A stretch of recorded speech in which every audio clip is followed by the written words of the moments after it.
Real talk po tayo mga Los. Ito ang realidad kapag pinasok mo ang mundo ng digital creator. Huwag mong aasahang susuportahan ka ng ibang taong nasa paligid mo o ang ibang totoong kakilala mo.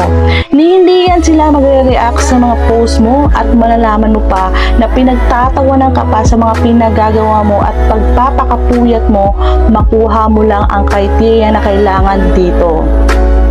Ang unang susuporta sa iyo ay ang mga taong hindi mo kilala o hindi ka kilala.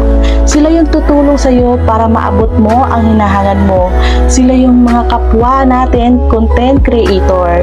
Yung mga kakilala mo, saka lang sila maniniwala kapag kumikita ka na dito. Yung dating dinededma ka at initsipwera ka, kapag nakita ka nilang kumikita na dito sa pagpapakahirap mo, bigla na lang yan magme-message sa iyo at kukumustahin ka na dati naman hindi nila nagagawa noon. At kapag bumitaw ka naman agad o sumuko sa ginagawa mo dito, sila yung unang tatawa o pagtatawanan ka sa pagpapakahirap mong ginagawa dito.